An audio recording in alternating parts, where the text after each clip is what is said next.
ሰላም ሰላም ለኩልክሙ ተላውያነ ዝንቱ ቻናል ግዕዝ ካልቸር ናሁ ሂዘነ መጻኢነ አርእስተ ትምህርትነ ዘይብል መራሕያን ወተሳሕብያን ተውላጥ አስማት ዘልሳነ ግዕዝ መራሕያን ዘርኢነ ንዝሓለፈ ትምህርትነ ኩሎሙ መራሕያን ምንተ ይመስሉ ወምንት እለመኑ ውእቶሙ በነጾ ወበጽሕፈት ርኢናሆሙ ለኩሎሙ አሰርቱ መራሕያን ናሁ እሎንቱ መራሕያን ምንተ ውእቱ ዘቦሙ እለመኑ ውእቶሙ ይትለለዩ በጾታ በሰብ ወበሁልቅ ለኩሎሙ ንርእዮሙ ይእዜ አሃዱ አው ቀዳሚ ትምህርትነ ውእቱ ሰብ መራሕያን አመ ንርእዮሙ በሰብ አው ሰብ ብሂል በልሳነ ትግራይ አካል አው መደብ በልሳነ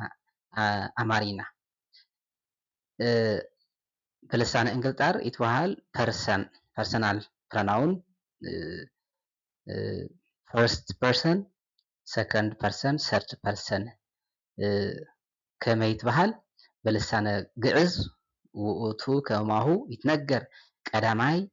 ሰብ ካልአይ ሰብ ሳልሳይ ሰብ አው ቀዳማይ ቅሩብ ወርሁቅ ይትበሃል ቀዳማይ ሰብ ይትበሃሉ አነ ወንሕነ ከመ ኩሎሙ ልሳናት ዘነ በልሳነ ትግሪና በልሳነ አማሪና ወበልሳነ እንግልጣት ዘንትመሃሮሙ አው ዘቦሙ ክፍል በዝንቱ ከመሆኑ በልሳነ ግዕዝ አነ ወንሕነ ክልኤሆሙ ቀዳማይ ሰብ ይትበሃሉ ካልአይ ሰብ ዘይትበሃሉ ካልአይ ሰብ አንተ አንቲ አንትሙ አንትን አው ቁሩብ ዘቀርበ አው ቁርበ ለተናጋሪ ቁርበ ለሰማዒ ቁርበ ለዘይርኢ ካልአይ ሰብ ይትበሃሉ ካልአይ ሰብ አው በልሳነ እንግልጣር ይትበሃል ሰከንድ ፐርሰን በልሳነ ትግሪና ካልአይ አካል በልሳነ አማሪና ሁለተኛ መደብ ይትበሃል ዝንቱ ውእቱ አንተ አንቲ አንትሙ ወአንትን ውእቶሙ ይትበሃሉ አርባዕቲሆም ሳልሳይ መደብ አው ርሁቅ ሰብ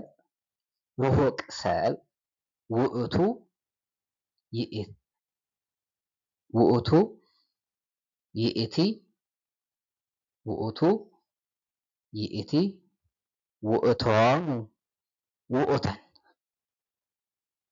ውእቶሙ ውእተን ይትበሃሉ በዝንቱ ይትጸፈ በዝንቱ ውእቱ ይእቲ ውእቶን ውእቶሙ ይትበሃሉ ሁልቅ አመ ንርእዮሙ በሁልቅ يتكفل بكلئة واحد وبزه واحد بهل باهي أحدو أو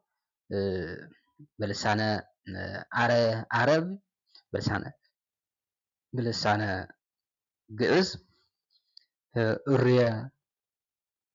فكاري هومو واحد بهل أحدو واحد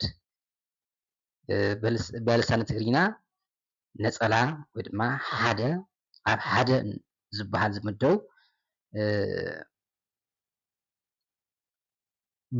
ብዙሕ ውእቱ ኣልቦ ተለልዮ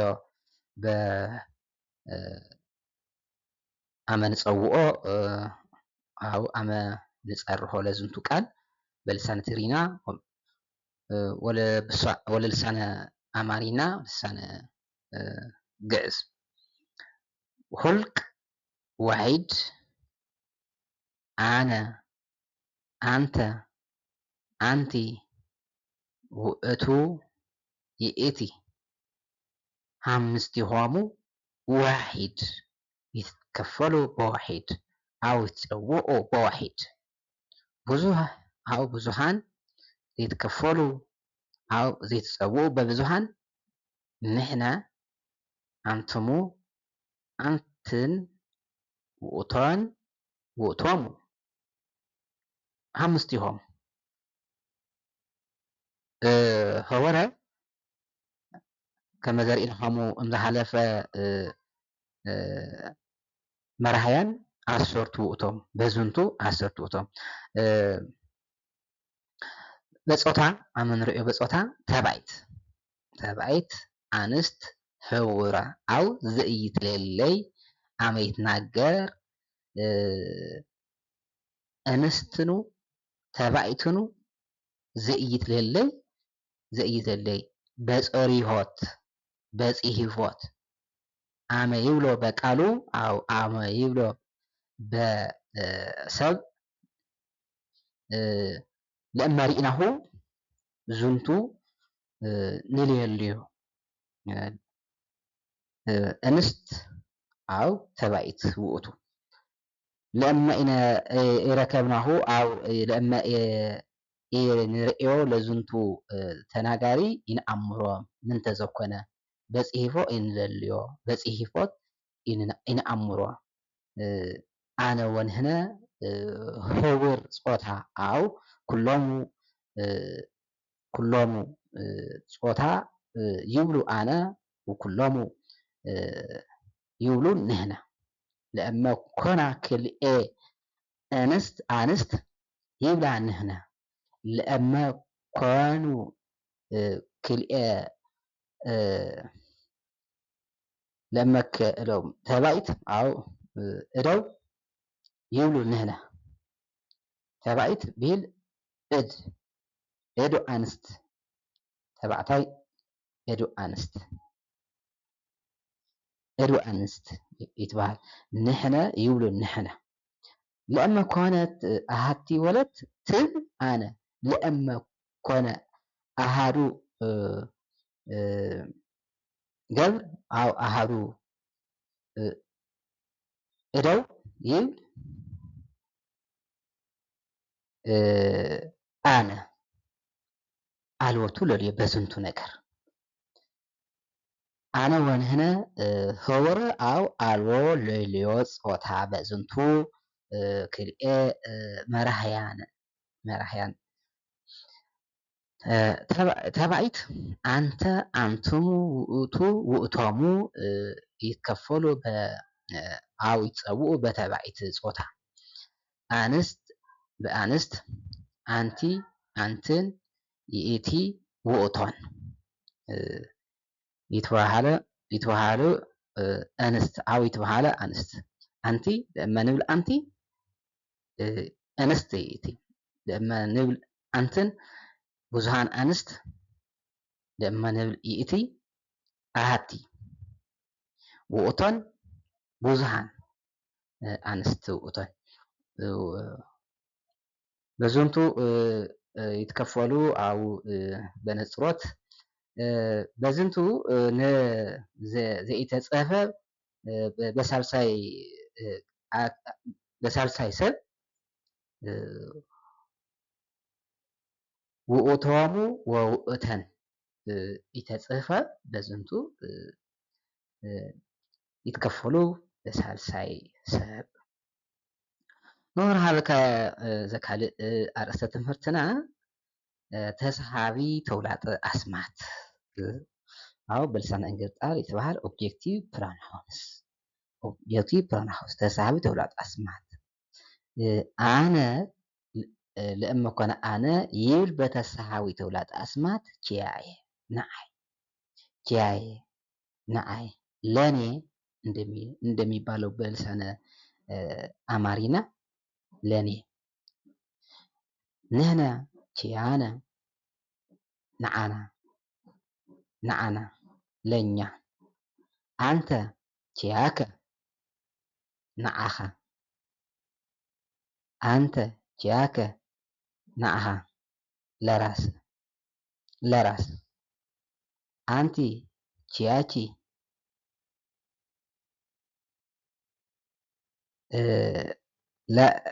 አንቲ ኪያኪ ንዓኺ፣ አንትሙ፣ አንትሙ ኪያክሙ ንዓኻትኩም፣ አንትሙ ኪያክሙ ንዓኻትኩም። ድጋሚ ተፍለክ ክልኤ ግዜ አንትሙ ኪያክሙ ንዓኻትኩም፣ አንትን ኪያክን ንዓኻትክን፣ ውእቱ ኪያሁ ንዕኡ፣ ይእቲ ኪያሃ ንዓዓ፣ ውእቶሙ ኪያሆሙ ንዓቶም፣ ውእቶን ኪያሆን ንዕአን፣ ብሂለነ ንጽሕፍ፣ ብሂለነ ንትናገር በዝንቱ ለማ ኮነ ኪያሃ ንዓዓ፣ ንዓዓ ለእመ ኮነ ኪያሃ ንዓዓ ኢልና ንጽውዖ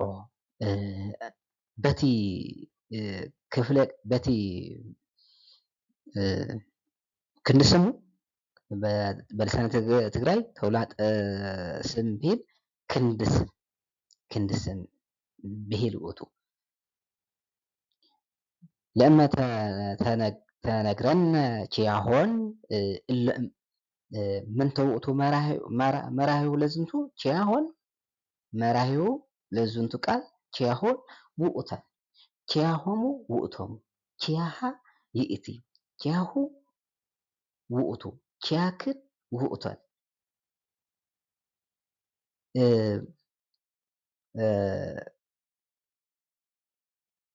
ኪያነ ንሕነ፣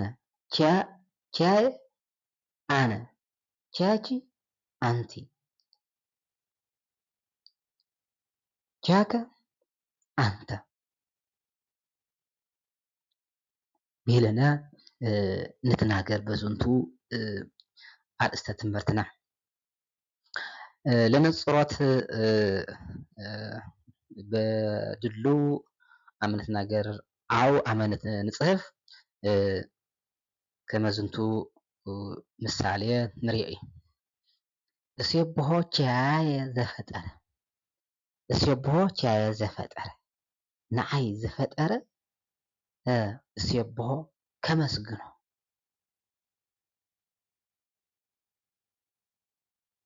ከመስግኖ፣ እስየብሖ የመስግኖ፣ ከመስግኖ፣ አመስግኖ ይበሃል እዩ። እዚ እስየብሖ ኪያነ ዘፈጠረ፣ ንዓና ዝፈጠረ ክነመስግኖ፣ እስየብሖ ከመስግኖ፣ አነ አነ፣ እስየብሖ እስየብሖ እስየብሖ በኩሎሙ አእማዳተ ሆልቅ በዝንቱ እምአሃዱ እስከ አሰርቱ አነ አነ ውእቱ ዝሃሎ በዝንቱ ቀዳሚ መራሒ። እስየብሖ ኪያየ ዘፈጠረ፣ እስየብሖ ኪያነ ዘፈጠረ፣ እስየብሖ ኪያከ ዘፈጠረ፣ እስየብሖ ኪያኪ ዘፈጠረ፣ እስየብሖ ኪያሁ ዘፈጠረ፣ እስየብሖ ኪያሃ ዘፈጠረ፣ እስየብሖ ኪያክሙ ዘፈጠረ፣ እስየብሖ ኪያክን ዘፈጠረ፣ እስየብሖ ኪያሆሙ ዘፈጠረ፣ እስየብሖ ኪያሆን ዘፈጠረ። ቀዳሚ ሃበ ዳህሪ አው ቀዳሚ አሃዱ ሃበ አሰርቱ አመ ንሪኦ ምንተ ዘይብል ዝንቱ አረፍተ ነገር ንርአዮም። እስየብሖ ኪያየ ዘፈጠረ፣ ንዓይ ዝፈጠረ ከመስግኖ፣ እስየብሖ ኪያነ ዘፈጠረ፣ ንዓና ዝፈጠረ ከመስግኖ፣ እስየብሖ ኪያከ ዘፈጠረ፣ ንዓኻ ዝፈጠረ ከመስግኖ፣ እስየብሖ ኪያሁ ዘፈጠረ፣ ንዕኡ ኪያኪ ዘፈጠረ፣ ንዓኺ ዝፈጠረ ከመስግኖ፣ እስየብሖ ኪያሁ ዘፈጠረ፣ ንዕኡ ዝፈጠረ ከመስግኖ፣ እስየብሖ ኪያሃ ዘፈጠረ፣ ንዓዓ ዝፈጠረ ከመስግኖ፣ እስየብሖ ኪያክሙ ዘፈጠረ ንዓኹም ዝፈጠረ ከመስግኖ እሴቦ ኪያክን ዘፈጠረ ንዓኽን ዝፈጠረ ከመስግኖ እሴቦ ኪያሆሙ ዘፈጠረ ንዕኦም ዝፈጠረ ከመስግኖ እሴቦ ኪያሆን ዘፈጠረ ንዕአን ዝፈጠረ ከመስግኖ ይብል በዝንቱ ፍካሬ ኣብ ፍካሬ ለዘዝንቱ ለተጽፉ ዓረፍተ ነገራት ከማሁ ከመዝኒ ለእማ ንሪኦሙ ኩሎሙ ተውላጠ ኣስማት በከመዝ ጽሕፈት ወበከመዝ ዓረፍተ ነገር ወበከመዝ ተናግሮት ቀሊል ውእቱ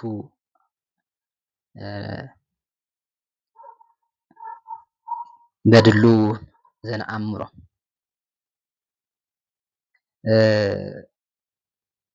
በዝንቱ አርእስተ ትምህርትና ይአክለነ ለዘይእዝየ ወበካልእ ጊዜ ንመጽእ ሂዘነ ካልእ አርእስተ ትምህርትነ ዘይትራከብ ከመዝ ውስተ ዘይትከፈል ሃበ ተውላጠ ኣስማት ምንተ ውእቱ ተውላጠ ኣስማት ዘይመጽእ ንርእዮ በዚ ሰዓት ኣመያሃ ንሪኦ ወነትመሃር በምሳሌ ለነዝእኒ እለ ተምህርክሙ እለ ኣጽማዒክሙ በድሉ ወእለ ገበርክሙ ኩለየ ከመ ንዝእንብሎ ሳብስክራይብ ሼር ላይክ ለመገበርክሙ ወለገበርክሙ እሴባሃክሙ እስከ ንራከብ ሰላም ወሰናይ ለኩልክሙ